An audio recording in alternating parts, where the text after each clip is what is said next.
All right, we're in it. Welcome everybody back to another episode of the Waters Run Deep podcast. Joined here by myself, Chris, here with Angela and Amanda. I thought for a minute maybe you forgot my name, and I was like, I'm sorry. I'm like the second person you knew in this world. Like, how dare you forget my name? Very true. I'm trying to not that our intros are not good now. I just feel like they're not as good as they could be when I do them. When everybody else does them, I feel like they're great. So I'm trying to make it more professional. I'm just giving you a hard time. Love it. So want to thank everybody for tuning in and sticking with us. I know we've been kind of flaky here recently, and we're trying to spin that around. There was a lot of unfortunate changes and good changes in the waters world or everything. So we're just trying to keep the wheels on the track here. As always, please reach out to us via our Instagram at TWRD. That's TWRD _podcast. You can also email us at the Waters Run Deep podcast at gmail.com. Don't forget to rate and review on your podcast platform of choice. That helps us out greatly. And if anybody's interested in joining us and have a topic they want to bring on, or if they want to come on and talk about some conspiracy stuff or stuff that they've seen or done or whatever, we're about it. So just reach out to us and let us know. Today we're going to be talking about one of my favorite topics, Operation HighJump. Before we do that, we're going to do some Wacky World news.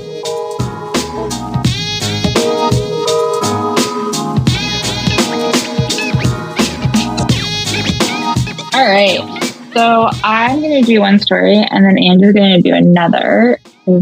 That's just how we decided to roll this time. So this first story, I'd like to dedicate to our late Uncle Charlie, because when I read this, I was like, oh, maybe he was onto something. So a Florida woman uses Mountain Dew to erase DNA.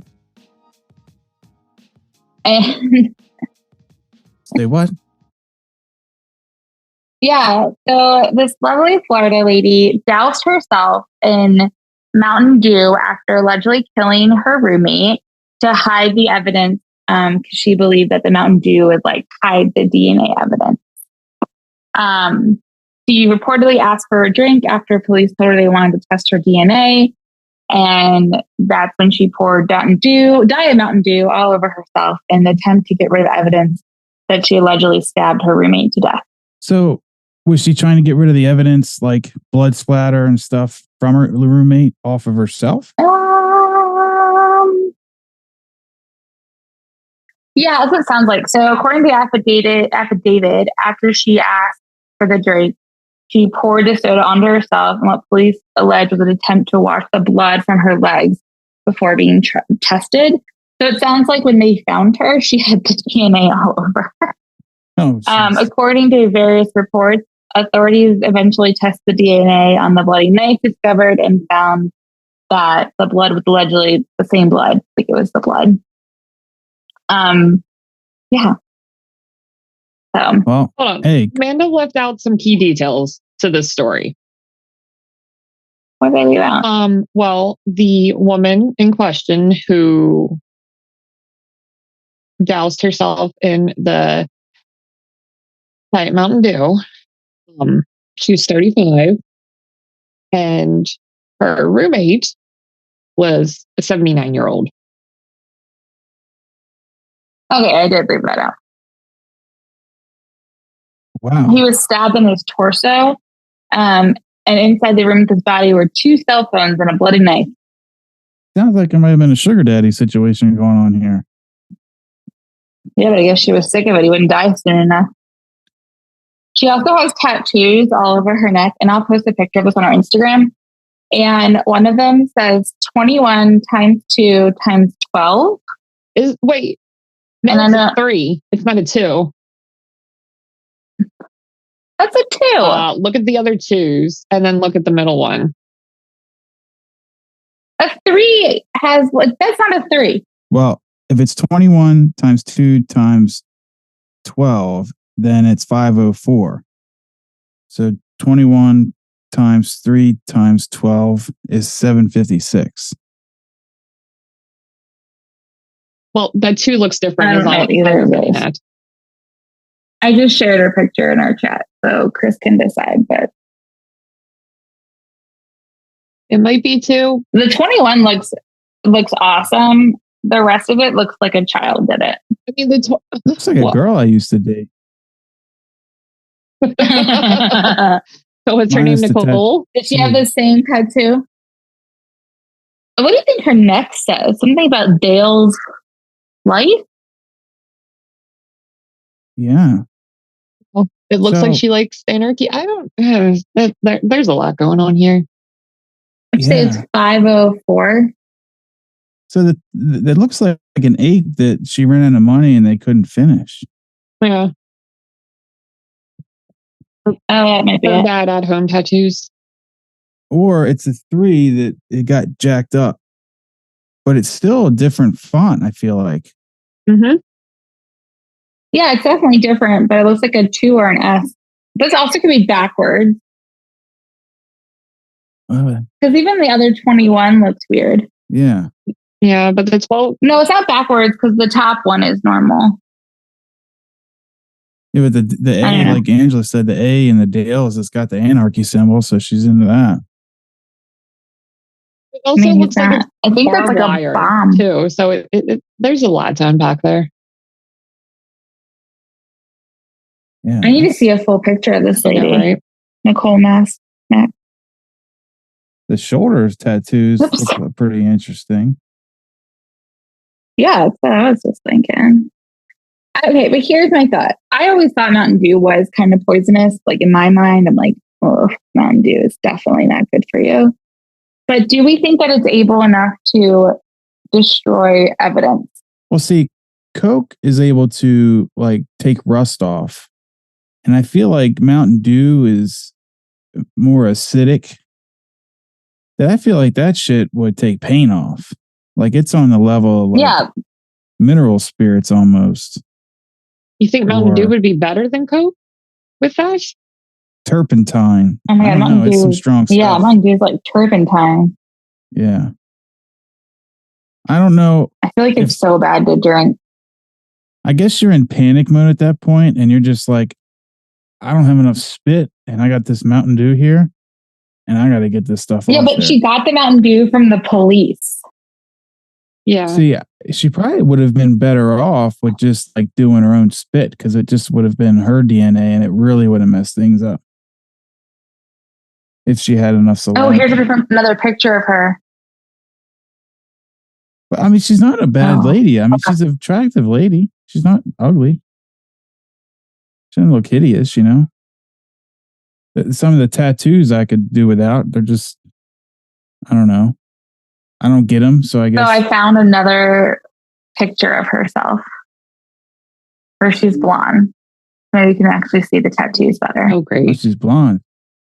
Oh my God. I wish y'all, I'm going to post this video too or a link to it. Well, I wish y'all could see this house. This house looks like somebody tried to finish it and then forgot to finish the front step and was like, man, they'll figure it out. Don't worry about it. And it looks like half the windows were put in. And for some reason, there's like a bed frame. Oh, wait, what happened at Crystal's? I think the stabbing actually also, like, she went to Crystal's after she stabbed him. For those listening that know what Crystal's is, it's like a fast food restaurant. Oh, yeah, like chicken fingers and shit, right? Yeah. So this is entertaining. This is crazy. I don't know. I don't, in my head, oh, here's a picture of the house. I can send it to you. In my head, like, I don't understand. I don't think that'd be my first thought. Obviously, I probably wouldn't kill my roommate, also because he's my husband. But I don't think my first thought would be like, ooh, Mountain Dew. Also, like, wouldn't you clean yourself up before the police came? Yeah, you would think. Yes. Like, you would, yeah, unless someone called the cops because they heard a disturbance, but it doesn't really say like what prompted police to go there. So what's the house picture? Look in the chat. That's the house that she killed him in. Well, it looks like they were trying to clean the place up. Yeah, they're trying to build step. Mm-hmm. Maybe. Okay. Oh, okay. Now I figured out what it was. So Nicole Mask is facing charges of first-degree murder, tampering with evidence, and resisting arrest with violence. Back on July 1st, officers were flagged down by an individual who was telling authorities about a fire at a home. Once the firefighters made to the scene, they discovered a male's body located in the second floor.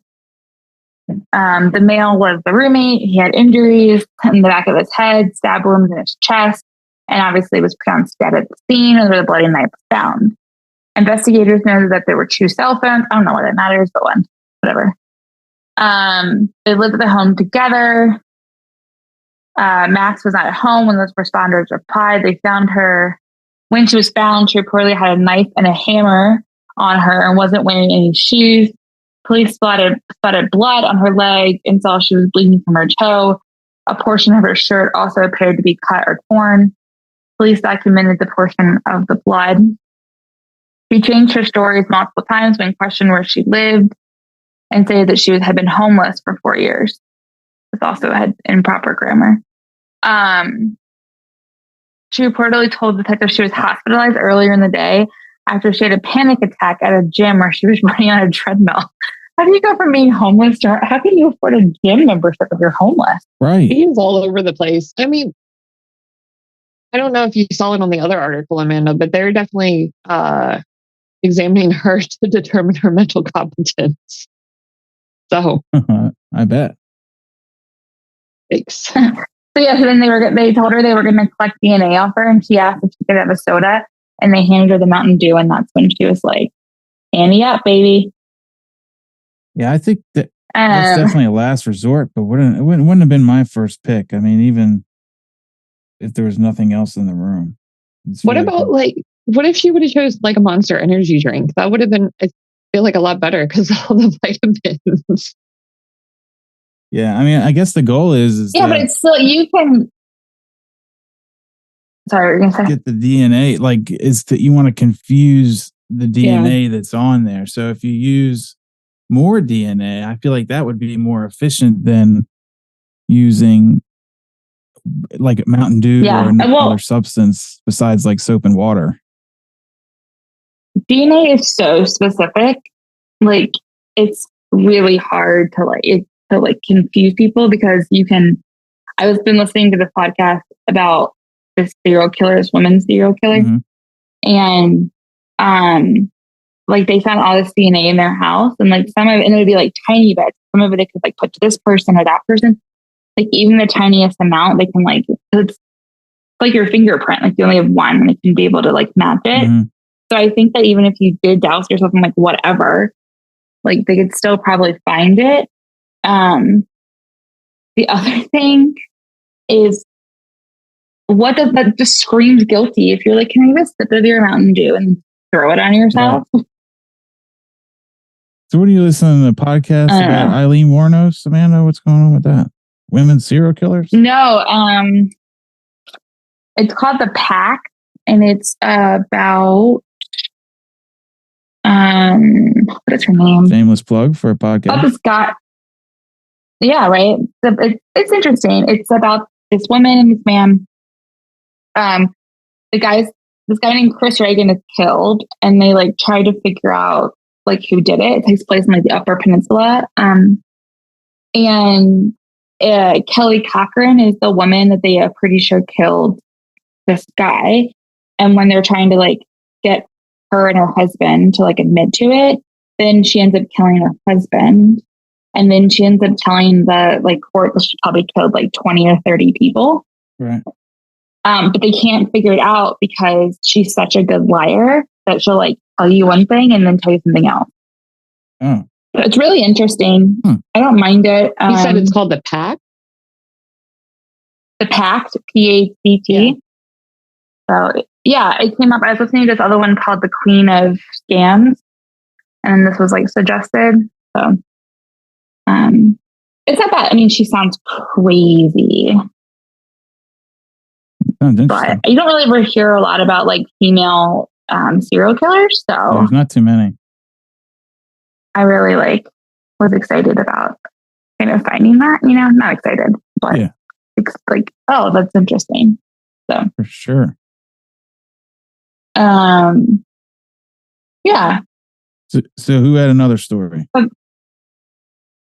Angela I did.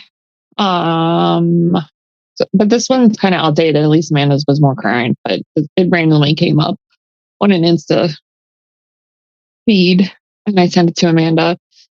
So back in April of 2019, 2 Arkansas men were arrested for shooting each other while wearing bulletproof vests. Nice.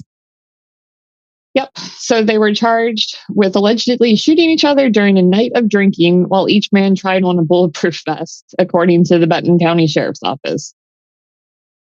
One guy, Charles Eugene Ferris, was 50 and Christopher Hicks was 36, were arrested.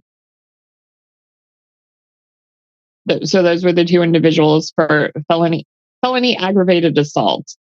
Ferris went to the hospital where they say he invented a story to cover for Hicks. Ferris said he was hired to protect an asset who paid him $200 to follow him into the woods at Hobbs State Park, according to a probable cause affidavit. Ferris said the pair went out in the woods and met another man around 11 or 10 p.m. The man approached Ferris's assets when a gunfight broke out. Ferris said he was struck 6 times, but also managed to return fire before driving off with the asset, according to the affidavit. He also said the asset dropped him off at his vehicle before he dumped his weapons and drove himself to Mercy Hospital. Wow. However, Ferris's wife... what's up? It sounds kind of like a duel. Like, back in the old days, and they'd be like, how dare you upset me and like attack you with my white glove. We shall have a duel. Like, I feel like it was that, but it was like the redneck version of that. So it was like, I'm going to dare you to duel me. And he was like, all right, you got a beer? And that's what I feel like happened. What state was it in? Arkansas. Okay. Arkansas. I was not off with the redneck. Yeah. Not at all. But so Ferris's wife arrived at the hospital a short time later, telling investigators that her husband and Hicks shot each other while drinking on the back porch of their home in Deer Run Lane in Rogers, Arkansas. Damn. Wait. So the whole story of meeting each other in the woods was a lie? Yes, his fake asset. Wife didn't include the wife in the cover story there. No, the wife is sick of this bullshit. Yeah, right? She is so sick of it. She's like, let him lose his leg. Don't take the bullet out or wherever it hit. I'm sick of his BS and I'm filing for divorce because this is so stupid. So Ferris later recanted his initial story to deputies, saying he made it up to keep Hicks from getting in trouble, according to the affidavit. Ferris was wearing the vest when he asked Hicks to shoot him with a .22 caliber semi-automatic rifle. The vest stopped the bullet, but still hurt and left a mark on his chest. Ferris became... Yeah. This is where it gets better. Ferris became pissed because he was hurting from the shot and unloaded a clip onto Christopher's back after Hicks put the vest on. It was his idea. And Hicks only suffered bruising from the gunshots. Oh my goodness. You know what the sad part is these people aren't even going to learn their lesson. No.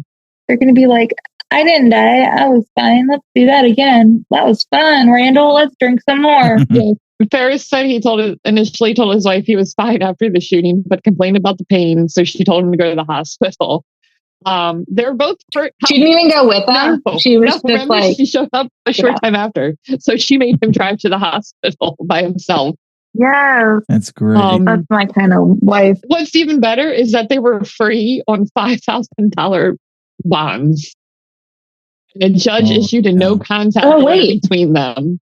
They had a hearing set for May 3rd in circuit court. So what would be the charges? Would it be like aggravated assault?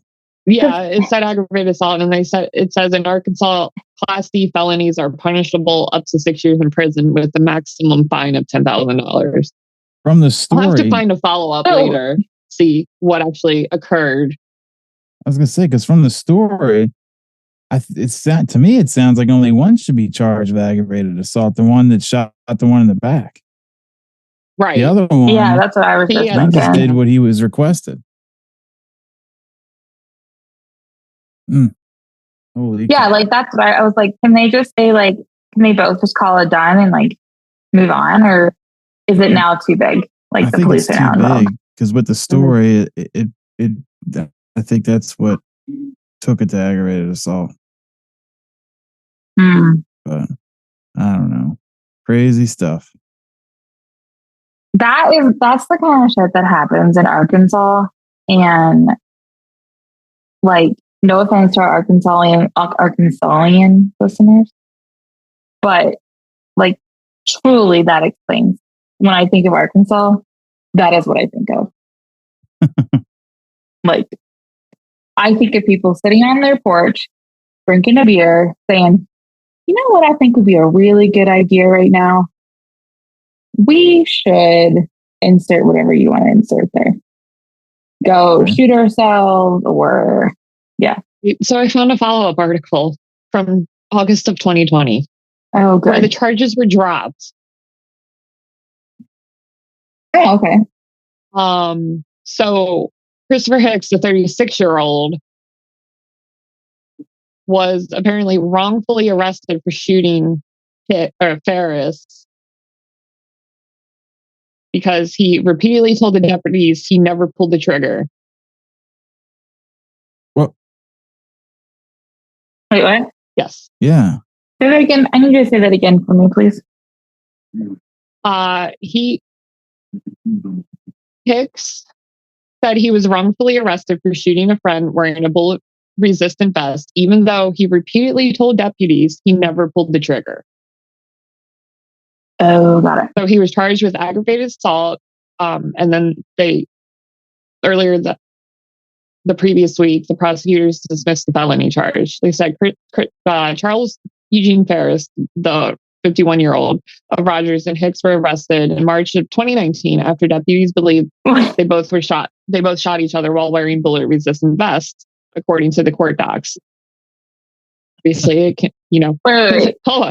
gained national attention after the arrest.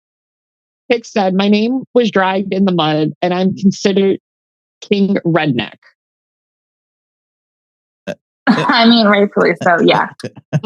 So Ferris admitted to shooting himself while wearing the vest, and prosecutors dismissed the case.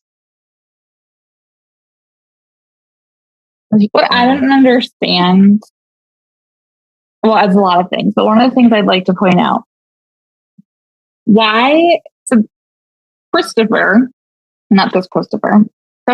is 25. 36.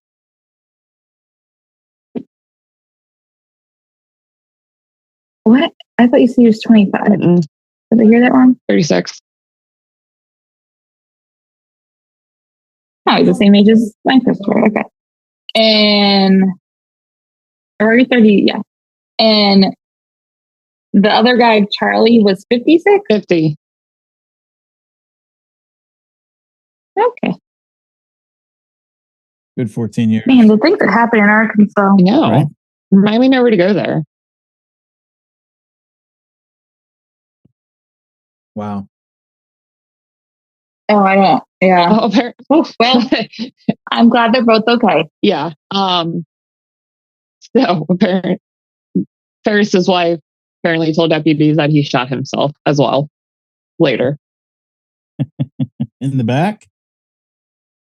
No, in the front, where he got hit in the chest. Oh, I thought one of them, the other How guy did you got shoot shot. yourself in the front? I don't know. Wow. Yeah. So the affidavit from March 31st, 2019 said Ferris said he was shot 6 times, once in the chest and 5 times in the back while protecting a man he called his assets. I'm going to start calling people that. Chloe, you're my asset. She said, no, thank you. Not into that. I'd rather not. All right. Well, I guess we can go ahead and slide into Operation HighJump. Let's jump right into it. Let's jump right into it. Take a big old leap.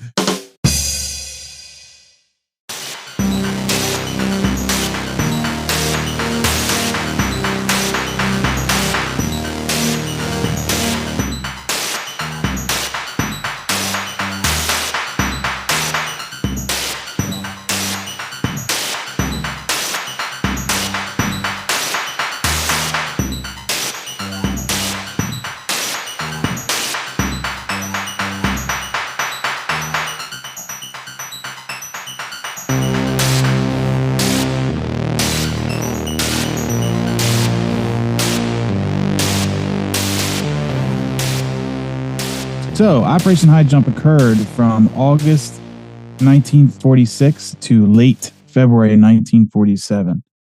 So, this is the largest naval task force ever to go head to Antarctica. They've been to Antarctica 3 times before this, at least Admiral Byrd has, but this one is the most important and the most amount of people, most amount of ships and everything. So, they had 13 ships, 23 aircraft, and 4,700 men.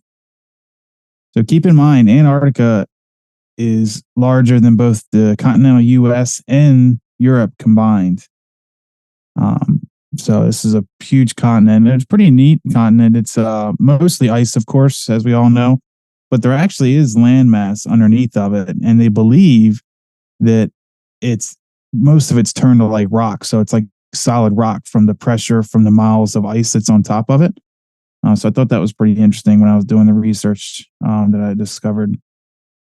So Admiral Richard B. Byrd led the fleet during this operation. And as I said, he's been there the 3 times before this, but this one's the most memorable. So HighJump's public objectives, according to the U.S. Naval report on this operation, were to train personnel and test equipment in frigid conditions. This is plausible.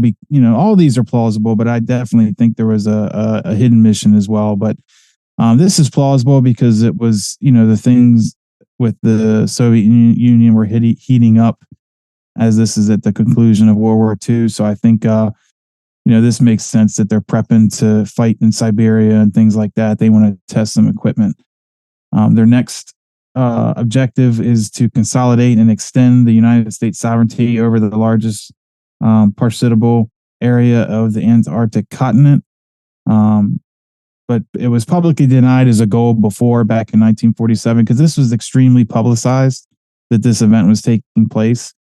There were several, Admiral Byrd was doing the talk show circuit, going on talk shows and talking about his other expeditions and what he planned to do on this expedition. So this wasn't like a secret mission per se, the Operation HighJump itself, but I think it was a secret what they were going there for completely. So their third objective was to determine the feasibility of establishing, maintaining, and utilizing bases in the Antarctic and investigating possible base sites. So at the time, they already had a piece of land that they were calling Little America, but they were looking to establish more of a presence there. Their also fourth objective was going to be to develop techniques for establishing, maintaining, and utilizing air bases on ice. Particular attention to later applicability of such techniques to operations in interior Greenland, where conditions are comparable to those in the Antarctic. And of course, this would have put them in a prime position if, a good leaping point if there was something to take off with Antarctica. I'm sorry, with Russia, the Soviet Union. The fifth is amplifying existing stores of knowledge of electromagnetic, geological, geographic, and hydrographic and meteorological conditions in the area. So kind of just do a scientific investigation of the area. So although these were the publicized goals, I believe, and many others believe, that they had other goals in mind as well. So they could accomplish all those goals while doing what I think their main mission was. So America had hoped, like I said, to extend its sovereignty over in Antarctica. And they also wanted to investigate reports of a secret Nazi base that was left over for World War II.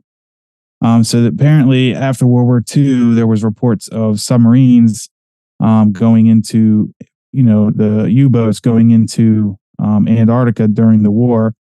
There's even a report of good old Hitler making his way to South America and then hopping on a U-boat and heading down to Antarctica as well. So I definitely feel that it's definitely a possibility, if not to look for Hitler specifically, but it could be to look for all Nazis. Because you got to remember, it's not like it was now with communication where, you tell them, hey, the war's over, and everybody clears out or gives up. It's definitely possible that the people in Antarctica had no idea that the war was even over. Or they could have been, plotting the Fourth Reich from Antarctica, and the U.S. wanted to go and kind of clear that out. There also had been many reports a secret weapon had been developed by the Nazis, and they were using Antarctica to develop it. There had been from fishermen and things like that. There was many reports of flying saucers, flying around that type of area. So I think, like I said, that was their main mission, and they were these other 5 objectives they were going to accomplish while doing that, because they could definitely accomplish all of them simultaneously.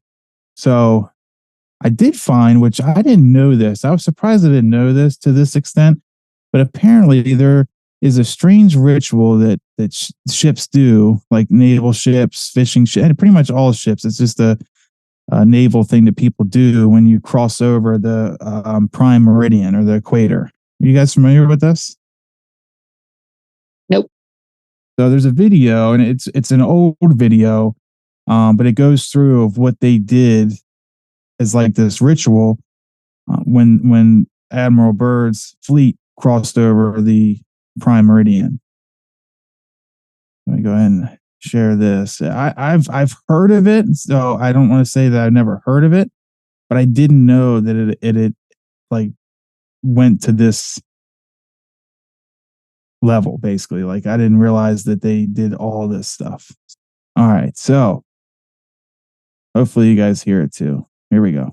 Toward the Mount Olympus, now heading south in the Pacific, Admiral Cruzen gives a traditional command, and up goes a strange flag. The Jolly Roger, signifying the crossing of the equator and authorizing the ancient shenanigans of the sea, whereby all landlubbers are painfully presented at King Neptune's court. The veteran shellbacks copperplate the pollywog's interiors with a mixture of cylinder oil and chewing tobacco. Next, the pollywog's must kiss the bosun's belly, the only kiss they'll have for many a long month.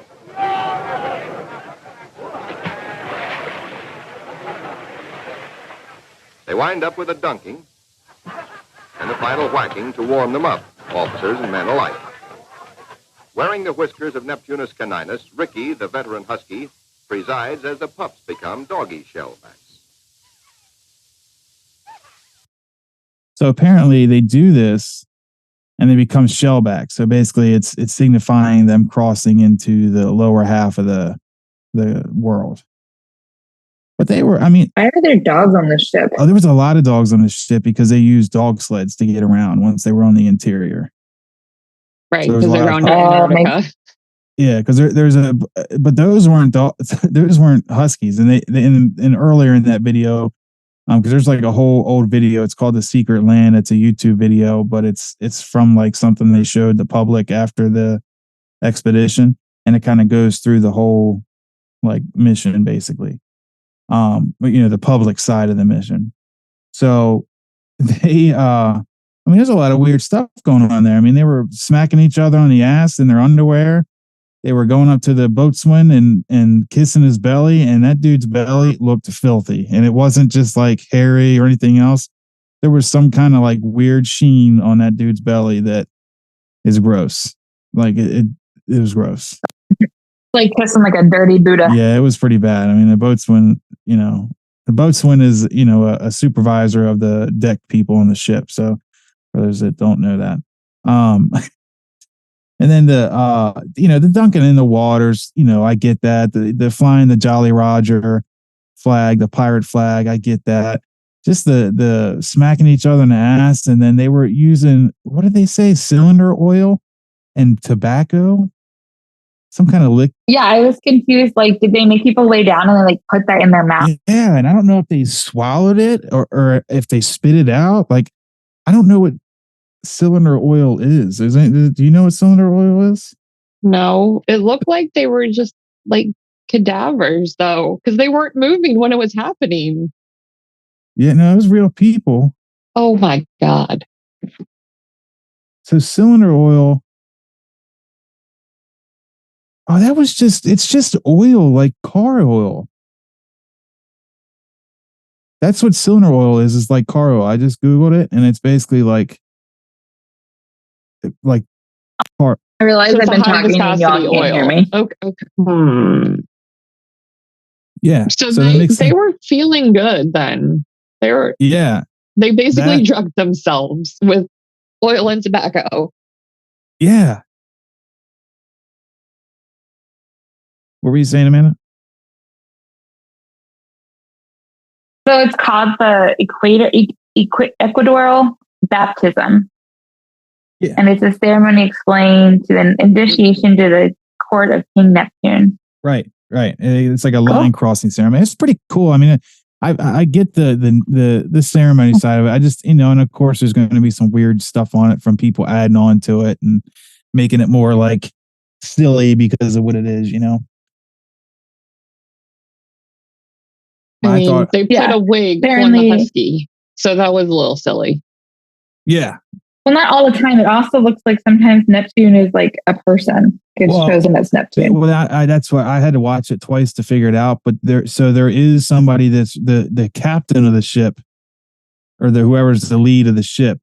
They play King Neptune, but they did it for the dogs. They had their own King Neptune, so it was basically like two different rituals going on at the same time. So they did the human, and then the dog got it. Yeah. It was like two different rituals going on at the same time. So it took me twice watching it to get that. But yeah. And then they were dunking. And I get that. The whole dunking in the tub. That's kind of cool. I get that. It's supposed to simulate them being dunked in the water. So it's pretty fascinating. So that's kind of there's more to the legit side of Admiral Byrd. Oh my God. Each country has their own thing. And apparently in Australia, they have a ceremony where physically and verbally abused before being subject to an act called thump of my rump, where dark liquid was daubed over each sailor's anus and genitalia, and they were sexually assaulted by a long stick before the sailor undergo the ceremony to first jump overboard and spread water. See? I didn't realize different countries had different ones, but see, everybody had some weird shit to that. I mean, jamming broomsticks up butts. Yeah. Well, I was going to ask if they just did a whole orgy since they were hopped up on oil. Yeah. I mean, they were get them all lubed up inside and out. Does oil make you high? I would think I would think hallucinate or something. I mean, and then the tobacco, it has tobacco in it too. And tobacco gives you a euphoric. Oh yeah, that too. will. So, it's like I said, it's pretty wild. Today, they don't do it as much. It's just like a 2-day event. And it doesn't seem like it's as intense. Yeah, and they still do it. That's crazy. 2-day event. Yeah. Yeah. Oh, and they also get tattoos. Yep. The tattoos. Yep. Yeah. So there was, there's more to the legit side of the Admiral Byrd and Operation HighJump expedition. But I kind of wanted to go the other way with it, of course, the conspiratorial side. So the way it went is after Admiral Byrd died, his son discovered a diary of his. Now, there's some contention of whether the diary was legit or if it's something that somebody fabricated to fit the story that people talk about.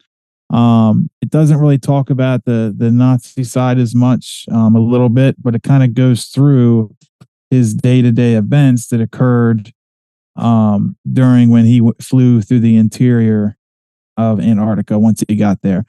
And see, his crew, a large chunk of the crew actually headed to Antarctica a few days before he did, and then he came out and, joined the fleet. So it didn't really say why so much he held back. I think that might be a common thing with the admirals, that they just let the fleet at that time at least, let the fleet do all the heavy lifting, and they come out and meet him at the time. But they lost a lot of equipment. They hit a nasty storm on the way out and lost some equipment, and a couple planes slid off the ships and everything else.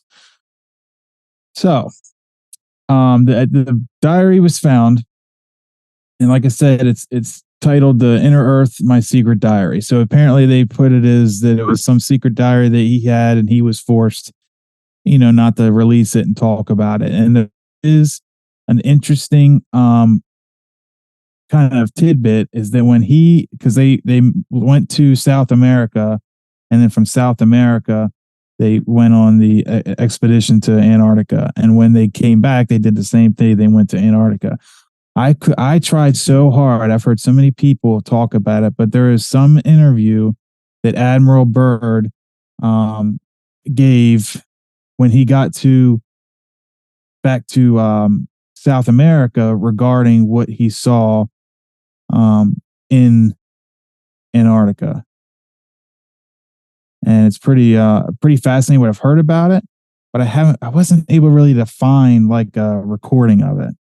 But he talks about new lands and encountering some craft or something, and it talking about a war is going to be fought over that side of the world. I mean, it was very cryptic, but it really led to the whole conspiratorial side of that mission. So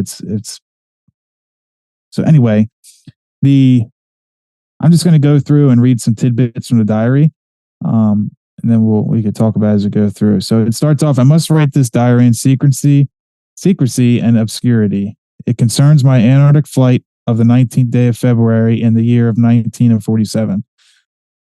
There comes a time when the rationality of men must fade into insignificance, and one must accept the inevitability of the truth. I am not at liberty to disclose the following documentation at this writing. Perhaps it shall never see the light of public scrutiny. But I must do my duty, and I record here for all to read one day. In a world of greed and exploitation, of certain of mankind can no longer suppress that which is the truth. So this is the flight log. So 0600 hours, all preparation complete for flight northward, and we are airborne with fuel tanks at 0610 hours. So the rest goes through where he checks in with base camp at 0815, checks in with base camp, 0830. He encounters some turbulence. And he increases altitude and he smooths the flight out. 0910, vast ice and snow below, no coloration of yellowish nature, and dispersion in a linear pattern. He's going to alter course and a better examination of this color pattern. 0910, both magnetic and gyro compasses begin to gyrate and wobble. We are unable to hold our heading by instrumentation. So take bearing with the sun compass, it all seems well. So they kind of ran into a point where they were struggling to navigate because, of course, if you believe in the globe Earth, that the magnetic stuff shifts when you get closer to the poles. So 0915 hours in the distance, they appear to see mountains. 0949 hours, 29 minutes elapsed flight time from the first sighting of the mountains. It is no illusion. They are mountains and consist of small range that I have never seen before. They increase the altitude at 0955 hours, and they encounter some more turbulence. 1000 hours, they cross over the mountain range. So 1030 hours, encountering rolling green hills. So at this point, they're encountering rolling green hills. So the ice kind of stops, and the external temperature indicates 74 degrees Fahrenheit. So it jumps up. It's in Antarctic conditions, and then, oh, wait a minute. God damn it. I skipped over something. Big time. So we'll jump back. So I did 1000 hours. So 1005 hours. I alter altitude to 1400 feet and execute a sharp left turn to better examine the valley below. So this is the mountain range that he'd seen. It is green with either moss or a type of tight-knit grass. The light here seems different. I cannot see the sun anymore. We make another left turn and we spot what seems to be a large animal of some kind below. It appears to be an elephant. No, it looks more like a mammoth. This is incredible, yet there it is. Decrease altitude to 1,000 feet and take binoculars to better examine the animal. It is confirmed it is definitely a mammoth-like animal. Report this to base camp. So at 10:30 hours, encountering more rolling green hills, the external temperature indicates 74 degrees Fahrenheit. So they continue their heading. The navigation instruments seem normal now. So they're now gaining, normal operation of their instruments to navigate by. He is still puzzled about them acting funny. I guess at that time they didn't know that the magnetic shift and everything. So at 11:30 hours, countryside below is more level and normal, if I may use that word. Ahead we spot what seems to be a city. This is impossible. Aircraft seems light and oddly buoyant. The controls refuse to respond. My God, off our port and starboard wings are a strange type of aircraft. They're closing rapidly alongside. They are disc-shaped and have a radiant quality to them. They're close enough to see the markings. It is a type of swastika. Nazis, right? This is fantastic. Where? Dun, dun, dun. Yeah. This is fantastic. Where are we? What has happened? I tug on the controls again. Wait, why is this fantastic? I don't know. I don't know why this is. Is he a Nazi? No, I think it's fantastic. Or is he just like, I think, like, would it be fantastic? Like you and I would be like, wow, this is awesome. And also, we're in danger. Well, I think if I'm seeing out my starboard port side disc-shaped crafts, I think I would be saying this is fantastic too, to not lie. Once I see that there's swastika on them, that's going to change the mood of things for sure. But that's when the, oh no, I'm in danger comes in. Not in Kansas anymore. Yeah. All right. So maybe it's fantastic because he's at like the opposite pole and it's cold and he's seeing green. Nazis? Well, yes. The Nazis part. Like the whole, it's not frozen. Yeah. That's what I think too. I think it was just bad timing of where he wrote this is fantastic. Yeah, right? Sure. So at 11:35 hours, our radio crackles and a voice comes through in English, and what perhaps is. And the voice says, "Hello, would you like some schnitzel and apple strudel? Hello, Apple strudel. Hello. Apple strudel would be so good. All right. So I can love apple strudel. I do too, especially with some ice cream, vanilla ice cream. Oh man. Oh yeah. So the voice comes through in English with what perhaps is a slight Nordic or Germanic accent. Dun dun dun. I killed it. The message is, welcome, Admiral, to our domain. Welcome, Admiral, to our domain. We shall land you in exactly 7 minutes. Relax, Admiral. We shall land you in 7 minutes. Relax. You are in good hands. I note the engines of your plane have stopped running. The aircraft is under some strange control and is now turning itself. The controls are useless. So you are in good hands. Oh, unless you are a Jew. So the Nazis, then you will die. But good hands. The Nazis were the first. I'll say you're in good hands. Yes. Da. So the aircraft is completely turned off now and is not running at all. It's kind of flying on its own, and they seem to be controlling the craft. So at 11:40 hours, 5 minutes have passed. Another radio message is received. We begin the landing process now, and in moments, the plane shudders slightly and begins a descent as though caught in some great unseen elevator. The downward motion is negligible, and we touch down with only a slight jolt. 11:45, I'm making a hasty last entry in the flight log. Several men are approaching on foot toward our aircraft. They are tall with blonde hair. In the distance is a large shimmering city pulsating with rainbow hues of color. I do not know what is going to happen now, but I see no signs of weapons on those approaching. I hear now a voice ordering me by name to open the cargo door. I comply. End log. And when he opens the cargo door, they go, We wish to welcome you to Nazi land. Nazi land, Nazi land. Come hang with us in Nazi land. Here on Antarctica. Wait, so is that the end of that day in the journal entry? Well, from this point forward, he writes that I write all the following events here from memory. It defies the imagination. It would seem all but madness if it not happened. So pretty much all this is no longer a log. It's written by memory. Like after he got back. So he was writing live time, basically. Like, yes, up until that point. What is? Can you imagine being on the ship and they're like, "Hey, Admiral," or the plane. They're like, Captain. He's like, "I am busy writing my stories, so I'm gonna need you to figure out what's happening." And they're like, Captain. He's like, "I don't have time. I'm writing my stories." One day, 3 assholes from Maryland are going to talk about me on a podcast, and I need to make sure they know what my stories are. Right. And in his they're going to be the best assholes to cover this story. Yes. Like he's like has his like furry pen. Yeah, right. I have to write that. Feather quill.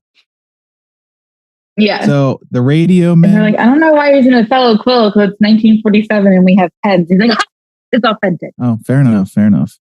So the radio men and I are taken from the aircraft and we are received in a most cordial manner. We were then boarded on a small platform-like conveyance with no wheels. It moves us toward the glowing city with great swiftness. As we approach, the city seems to be made of crystal material.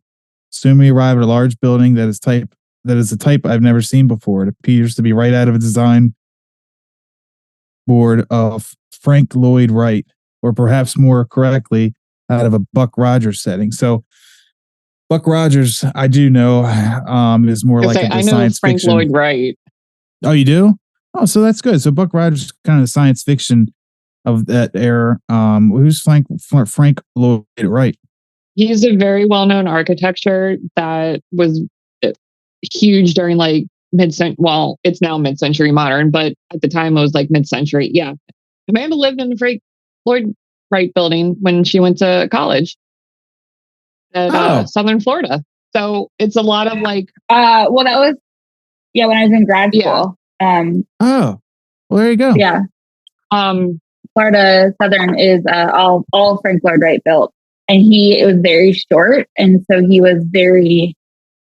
I don't know what the term is when you're like anti-tall people. Napoleon. Like what's? Yeah, he had a Napoleon complex. Apparently, he was a dick. But I guess the Germans liked him. He really liked nature too, which is kind of cool. Yeah, he liked clean lines and nature and like, yeah. Yeah. I think his stuff was nice. It's just not like, he apparently wasn't like the nicest. Yeah, he started that whole... We've also been a Fullander. So once they arrive, they're given some type of warm beverage that tasted like nothing I've ever savored before. It is delicious.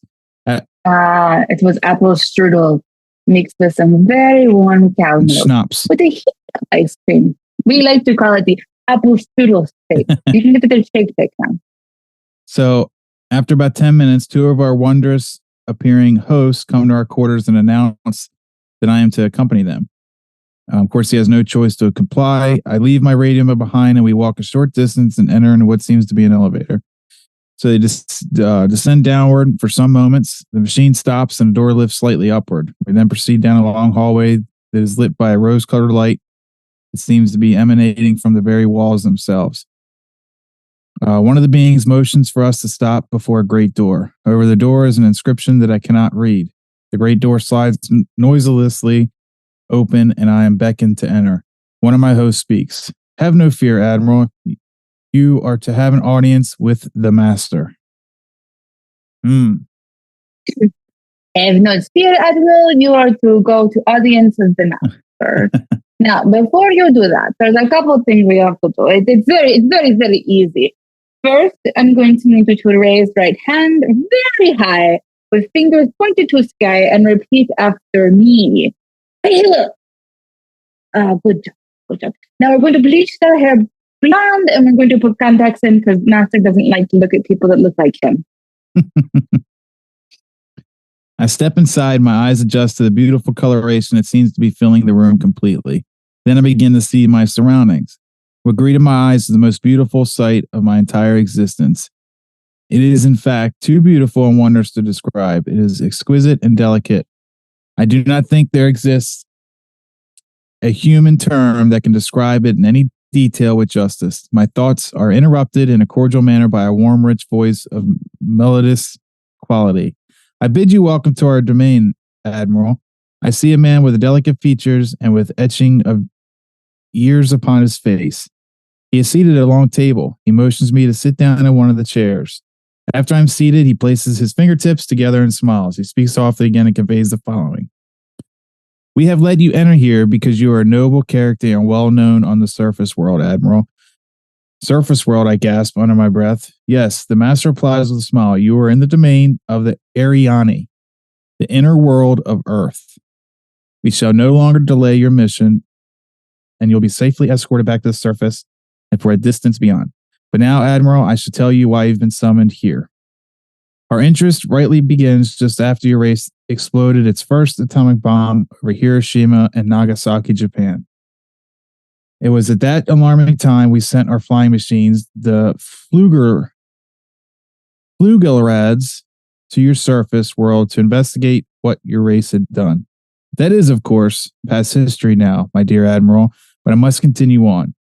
You see, we have never interfered before in your race's wars and barbarity, but now we must. We have learned to tamper with a certain power that is not for man, namely that of atomic energy. Our emissaries had already delivered messages to the powers of your world, and yet they do not heed. Now you have been chosen to be the witness here that our world does exist. You see our culture and science as many thousands of years beyond your race, Admiral, I interrupted. But what does this have to do with me, sir? The master's eyes seemed to penetrate deeply into my mind, and after studying me for a few moments, he replied, your race has now reached a point of no return. For there are those among you who would destroy your very world rather than relinquish their powers as they know it. I nodded, and the master continued. In 1945 and afterward, we tried to contact your race, but our efforts were met with hostility. Our Flugellrads were fired upon. Yes, even pursued with malice and animosity by your fighter planes. So now I say to you, my son, there is a great storm gathering in your world, a black fury that will not spend itself for many years. There will be no answer. Global warming. There will be no answer in your arms. There will be no safety in your science. It may rage on until every flower on your culture is trampled and all the human things are leveled in vast chaos. Your recent war was only a prelude of what is yet to come for your race. We here see it more clearly with each hour. Do you say I am mistaken? So I this kind of makes sense. I mean, you think about it. You think about the increase of the alien talk these days and the talks of, the craziness of war that's going on. I mean, I kind of see this as, definitely possible that, it could have occurred, especially as it goes on. I have like 7 questions. Let them out. Let's get them done. I don't actually get 7, but I don't understand. So wait. So these people are not actually like Nazis from Germany. They're actually like aliens.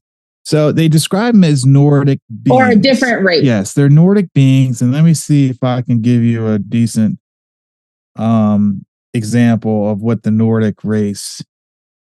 Blonde hair, blue eyes, tall. Yeah, it's tall, blonde hair, blue eyes. Here's like a. According to Wikipedia, according to Ancestry, I'm a part of the Nordic race, and I am net telomere blonde. Yeah, I am as well, and Are you all tall and blonde? So here, I just posted a picture of what they kind of look like. Kind of look like what's that guy that used to do the hair commercials? Fabio. Fabio? Yeah, it kind of has a Fabio vibe going. But they're apparently really tall. Oh my God, what if Fabio is one of them? It could be. And he escaped and they were like, he's the dumbest of us all. And he becomes a big deal in America. It does look like that Skarsgård guy. Yeah. So they kind of have that kind of vibe going. But definitely taller and tall and thin, like long-legged almost. So why do they want to live here? Well, it's not that they want to live here, but with us it's exploding these nuclear things, not only is it science according to them that we shouldn't be trifling with, but you think about it, if they're living on the inner earth and we have the power to have that kind of explosion, I mean, we could blast a hole, in the bottom of the ocean or somewhere that could cause to go into the inner earth and flood their area with water from the surface or cause a breach that would ruin their atmosphere or whatever it could be. So they're kind of like the elves in the Lord of the Rings. Yeah, I guess so. No, Angela, your face just made me feel like you were like, what? That's a far stretch there, Davis. I mean, of all the references, Lord of the Rings. Yeah, I've been like on a Lord of the Rings kick, which I know is shocking because I don't like it. It's like there's nothing else on TV because the damn writer strike. Really? There wasn't a Harry Potter marathon this weekend? Oh, I got that on like 4 channels on demand. Exactly. I got it on Max. I got it on Hulu. I own it. I got it on Apple TV. And I got it on Peacock. So I don't got to worry about Harry Potter. But sometimes you want to watch something else, and I refuse to watch Twilight. Isn't that coming off of Amazon, though? Yeah, but it's on Peacock. Oh. So the master turns to him and says, "You, my son, are to return to the surface world with this message." With these closing words, our meeting seemed to end. I stood for a moment as in a dream, but yet I knew this was reality. And for some strange reason, I bowed slightly, either out of respect or humility. I do not know which. Suddenly, I was again aware that the 2 beautiful hosts who had brought me here were again at my side. "This way, Admiral," motion 1. I turned once more before leaving and looked back toward the master. A gentle smile was etched on his delicate and ancient face. "Farewell, my son," he spoke. Then he gestured with a lovely, slender hand, a motion of peace, and our meeting was truly ended. Quickly, we walked back through the great door of the master's chamber and once again entered into the elevator. Door slid slightly downward, and we were at once going upward. One of my hosts spoke again. "We must make with haste, Admiral. The master desires to delay you no longer on your scheduled timetable, and you must return with this message to your race." I said nothing. It was almost beyond belief, and once again my thoughts were interrupted as we stopped. I entered the room and was once again with my radioman. He had an anxious expression on his face. As I approached, I said, Is it all right, Howie?" "It's all right." The 2 beings motioned for us toward the awaiting conveyance. We boarded and soon arrived back at the aircraft. The engines were idling, and we boarded immediately. The whole atmosphere seemed charged now with certain air of urgency. After the cargo door was closed, the aircraft was immediately lifted by the unseen force until we reached an altitude of 2,700 feet. 2 of the aircraft were alongside for some distance, guiding us on our return way. I must state here the airspeed indicator registered no reading, yet we were moving along at a very rapid rate. So, seem to be some anti-gravity things going on, and they're able to cause any craft to do that, even a craft that's not equipped with anti-gravity. So at 02:15 hours, a radio message comes through. "We are leaving you now, Admiral. Your controls are free. Auf Wiedersehen." We watched for a moment, and the Flugerads disappeared into the pale blue sky. The aircraft suddenly felt as though it caught in a sharp downward draft for a moment. We quickly recovered control. We do not speak for some time. Each man has his thoughts. Entry in flight log continues. So at 0220, we're again over vast areas of ice and snow, approximately 27 minutes from base camp. We radio them. They respond. Report all conditions normal. Base camp expresses relief at our reestablishment of contact. At 0300 hours, we land smoothly at base camp. I have a mission. I don't know. So March 11th, 1947. I just attended. Wait. Yeah. So from 10:30 to 3, he's with the beans. Well, is it 10:30 when he met with them? No, 11:45. Okay, so for basically 3 hours still. Yeah, he's with a little them, over and 3 there's no hours. radio contact to base camp. Yeah. I mean, those planes. I'm trying to think. They could probably do that. I mean, they could also assume as well, and it depends on. He doesn't really say how he spun the story, but they could have landed and stopped for a bit if they saw a spot to land. I mean, I think at that point they were just happy that they were able to return. I guess it's plausible at 3 hours, and I'm not sure. It doesn't say like what their original lapse time. Like, oh, thank God he stopped writing. I can finally use the space again to get back to our checkers game. Like, they weren't worried. Yeah, I don't think they were worried. I mean, 3 hours is within realm of a flight for that type of aircraft. They like turned on the Will Rogers and like listened to that story, and they were like, finally a break from this guy. We have to hear one more daily entry about his poops. I'm done. I'm done, Reginald. I'm leaving. I don't care how cold it is outside. So at this point, he goes back. They end up actually, see, there's another part of this story. This is the story that was found after the journal was found. But then there's another story that goes for this, that there's no diary attached to it. It's just word of mouth, that apparently they got into some sort of battle with these beings and they were forced to abandon their Antarctic mission early because they were set to be out for a certain amount of time, and they ended up coming back like 2 months early. And at one time they said because they were ran out because of a battle with these ships, and they lost a ship or two. So there's mixed stories behind that. But this one actually has, not that somebody couldn't have fabricated this journal. I don't want the listeners to think that. I don't definitely think that's possible. But I think this one fits more because I wasn't able to find anything about any of the ships that they didn't come back with. I know they lost some of the planes during the travel and stuff like that, which I can buy that.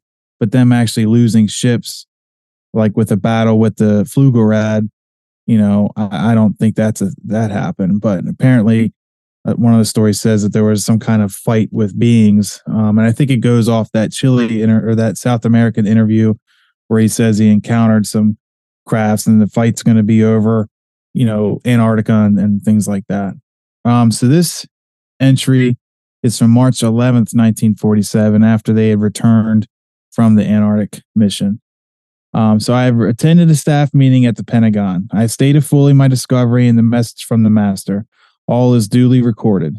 The president has been advised. I am now detained for several hours, 6 hours, 39 minutes to be exact. I am interviewed intently by top security forces and a medical team. It was an ordeal. I am placed under the strict control via the national security provisions of the United States of America. I am ordered to remain silent in regard to all that I have learned on the behalf of humanity. Incredible. I'm reminded that I am a military man and I must obey orders. So basically, they shut down the whole thing and said, do not speak about anything that you encountered during that mission. And he kind of does. I mean, after that mission, for the most part, he kind of falls off the face of the earth, for lack of better words, no pun intended. I mean, he kind of was in the spotlight, going on TV and stuff, talking about his mission. And he was a very famous, admiral. He was one of the youngest admirals to take a fleet. And I mean, he was just kind of fell off after this. So his final entry takes place several years after the last entry. It's the 30th of December, 1956. So these last few years elapsed since 1947 have not been kind. I now make my final entry in this singular diary. In closing, I must state that I am faithfully kept this matter secret as directed all these years. I have been completely against it has been completely against my values of moral rights. Now I seem to sense the long night coming on, and the secret will now not die with me. But as all truth shall, it will triumph, and so it shall. This can be only the hope for mankind. I've seen the truth, and it has quickened my spirit and has set me free. I have done my duty toward the monstrous military-industrial complex. Now the long night begins to approach, but there shall be no end. Just as the long night of the Antarctic ends, the brilliant sunshine of truth shall come again, and those who are of darkness shall fight in its light. For I have seen that the land beyond the pole, that center of the great unknown. So that is large excerpt from the diary, and I don't know. I kind of buy it. I mean, it is kind of weird how. I mean, it's an easy story to fabricate, but it kind of the pieces somewhat fit. It somewhat fits that the Nazis were heavily exploring that area even before World War II began. I get that it's a very, very large continent, that if anybody looking to take real estate or land masses would be, hot to take because it's like I said, a very large area. And it's possible that, the Nazis did find something down there. I also buy that it's possible because of how secure that it's kept now. I mean, if you are able to get permission to go there. Oh, first off, let me say this. So Antarctica is the only time that pretty much all the countries in the world were able to agree upon to sign a treaty regarding. Did you know that? That is interesting. So it's the only continent they agreed to sign a treaty on? No, it's like the only time that all countries, not all, like pretty much all the major players in the world have agreed to sign a treaty, agreement on, right? So there's pretty much, to sum it up, there's allowed to be no military presence there and no storage of any kind of weapons or anything like that. And it's only to be occupied by scientific means, like to, anything scientific related, meaning they can't have and there cannot be any permanent establishment on Antarctica either by any country. That's really interesting. And so that leads me to believe something there, because it's like, why would they agree to do that? But yeah, we can't agree to not fight each other. You know what I mean? Like, I don't buy that. I feel like the world tends to fight over this, what we see as the smallest things a lot of times, but yet we were able to make an agreement to hold it for that long. Because the Antarctic Treaty, let me see, I don't want to misspeak, was signed 1961. Yeah. And it's 12 countries signed it, which I know is not like all the countries, obviously, but it's all the major players. But there has been talk here recently on the conspiratorial side of Russia backing out of the Antarctic Treaty for whatever reason. All right. So there's 3 acts. You said Antarctica shall be used for peaceful purposes only. Right. Freedom of scientific investigation in Antarctica and cooperation toward that end shall continue. Uh-huh. And then scientific observations and results from Antarctica shall be exchanged and made freely available.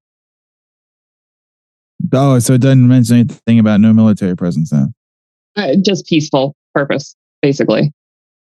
Oh, okay. So I paraphrased heavily.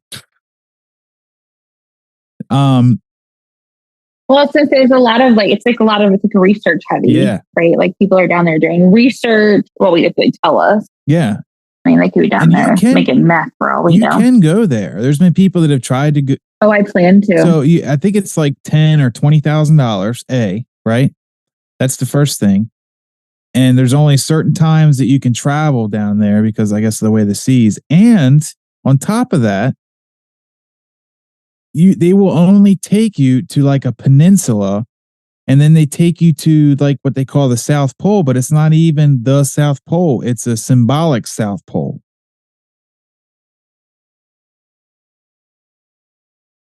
So I looked into it because I wanted to go for, I wanted to see the penguins and said that I've been to Antarctica.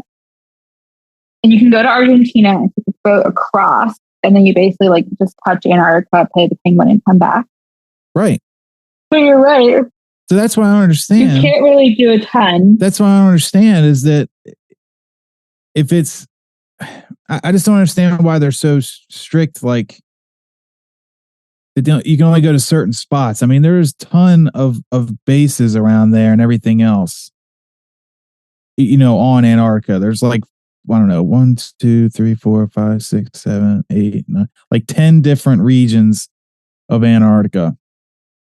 And different countries own different pieces of it. Right. What I don't understand is why you can't like choose which one you go to. I mean, even if you were with another country, if you did go there, I think they still take you to the same like peninsula and see the same penguins and see the same symbolic North Pole. It's always the same spot that they're taking people to. And I mean, it goes into the flat earth theory too. I mean, apparently if you go there, and like I said, this is a huge landmass. It's much bigger than both, what was it, the United States and Europe combined, or whatever I said in the beginning. Both the United States and Europe combined. Now, granted, if you look around and it's huge, tall ice shelves, that's where people get the idea of flat Earth, because all the ice is holding the water in to bring the flat Earth into this talk. So it's very curious. That's the main thing I leave behind, is it's very curious. And it could be they take you to the same spot because they don't want you to wander off and find the entrance to the inner Earth, And then what do you do? Is there a shopping mall there? Hey, it could be with rainbow stuff. I mean, if there isn't, I'm not going. It probably wouldn't fit me because it'd probably be for tall blondes. And so it wouldn't fit within my color palette and it'd be too long on me. Yeah, it's just, it's extremely fascinating. And the fact that Russia's backing out now, I get the trouble in the world with Russia and everything right now. I get that. But why would that be on their to-do plate, is to drop out of that? Very interesting. Oh, I realized I was muted. Oh. Yeah, I don't know. Like, I feel like Antarctica is the last place to be discovered, but they're like, why hasn't it been? But then I also feel like, where have these like aliens been? Because they could have helped with a lot of other things. Well, they say they don't interject. They don't involve themselves in the. Why? I guess to keep our our world like untouched, let us do our own thing, don't interject in our workings. I don't know. I mean, I guess it's no different than like, well, we don't do this, but we don't put ourselves and mess ourselves with other countries' politics, which is we know the US does that. That's a known fact. But it's kind of that, I guess, we don't do it outright in the open, at least. I don't know. I just think it's very, very curious, very interesting. And I would love, there's pictures that come out and say there's pyramidal structures that are, from like Google Earth and stuff like that. But apparently somebody was saying not too long ago that they've blocked out a lot of stuff that you can't see in Antarctica, like, from Google Earth and stuff. And there's been pictures leaked supposedly of the inner Earth entrance of Antarctica. And also, if you guys saw what was that, King Kong versus Godzilla movie? Oh yeah, I love that. It's based off that principle of an inner Earth entrance as well in Antarctica. That's where they went. In the movie. I don't get how things can grow. You're not getting sunlight. Well, apparently they have their own sun within the Earth, and that's why we think and say that there's this hot magma ball in the center of our Earth, because that's their sun. Got it. That's what they say now. Like the mainstream science says, there's a magma ball within. Yeah, the inner Earth, the core. Yeah, the core. So that would be their sun, but instead of it being like a nothingness, there's stuff underneath. So this is a picture of, I'll send it to you guys. This was kind of a modified version of, and I think I might have shown this during our Hollow Earth. We did an episode on Hollow Earth, right? Yeah. I think I used it in our Hollow Earth episode, but this is like the inner Earth. So it'd be the sun in the middle, and then there's a whole continent like within it. It's called Agartha. Agaharta. I don't know. And they have their own oceans and everything else. So, I mean, it kind of makes sense. And it's not saying there's like this thin barrier between our world and theirs. I mean, it's pretty heavy amount of material between there. But they say there's also that caves in certain areas will lead to the inner Earth as well. So it's not like the North and South Pole are the only entrances. It's also there's entrances at the, some of the caves and stuff that lead to it. But Interesting. Yeah, it's plausible. I mean, it's almost to me even more plausible than the flat Earth conspiracy. Yeah. But it's definitely interesting, and then the North Pole stuff. I mean, there's photos from the North Pole. I don't know as many I don't want to say facts, but I don't know as many things with the North Pole as I do the Antarctica regarding this. But years ago, so we do like old maps of North Pole. There's like a whole center. There's like continents up there. Excuse me. Oh, here it is. So this is like a topical view. If you're like at the top of the Earth looking down, this is like a topical view of that. And there's like maps. Well, sorry, not maps, but continents surrounding an island. So that's like an old map of the top part of the Earth.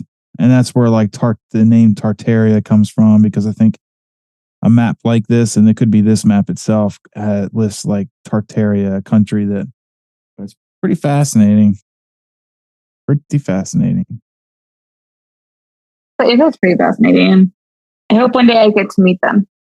Yeah, I think it'd be cool. And you know what? That could be why we're seeing all these ships and they're pushing the alien thing right now too, because it's getting to the point where they can't keep it a secret any longer, and it's easier to ease us into it than it is to drop it on our plate, Yeah. So yeah, that's what I got for the Admiral Byrd. Well, thanks for sharing. Yeah. I think did I miss why it was called HighJump? What's that? I don't think you went over why it was called Operation HighJump. Well, as with most operations like that, they don't really have like a whole that I came across. It was just the random name associated with it. So the only thing okay, now I remember. So the only thing I saw, the reason why they called that is because they plan on doing like a leapfrog action to get further into the continent. So they would fly in, drop down, stop, and then fly in again. So they'd basically be making like long leaps. I mean, that was the only thing that like remotely made sense of why they called it that. But, like I said, most of the operations like that, there's not a huge reason that they call it that. It might have a little bit of a reason or something that somebody thought of during the planning of the mission. But, it could be as simple as like Operation Blue Book. It was called that because the logbook that they used to track that stuff was a blue book, So it could be just as simple as that. Okay. Good stuff. But yeah, I want to thank everybody for joining us on this episode. I actually was able to read somewhat well this time. So A+ for me. I get a gold star. I didn't stumble as many words and sound like I barely passed the 5th grade. No offense to anybody that didn't pass the 5th grade, but it's good. And I can't wait to do more episodes like this. And like I said, we're up to take suggestions on topics. So if you're getting bored with our selection, or tired of hearing about aliens, or you want to hear more about aliens, let us know. Chime in, let us know what you want to hear, and we'll be glad to cover it. We're definitely looking for suggestions. So yeah. Well, thanks so much, Chris, for sharing. Looking forward to our next topic, and keep it going. Thanks for letting me sing my song about welcome to Massiville. Yeah, and thank you for doing the voiceovers for the master and his 2 henchmen there. I feel like people needed to know. Absolutely. What they sound like. It's my accents. I would not be good at all. It's funny though, because I actually feel like I don't do a great German accent, and considering like our parents speak German, and like You would think I'd be better at it. Yeah, you'd think we'd be spot on, but I took 4 years of German, and I can barely speak a lick of it now. I can understand it better than I can speak it. Nicht gut. Same. Yeah. Yeah, nein gut. Well, thank you everyone for joining us, and thank you, Amanda and Angela, for jumping on and doing it with me. And like I said, check us out on our Instagram, TWRD_podcast, and please reach out and send us an email if you have any suggestions on topics or you want to come on and chat with us about one. You can reach us at the Waters Run Deep Podcast at gmail.com. If you don't reach us that way, you can, of course, do the Instagrams.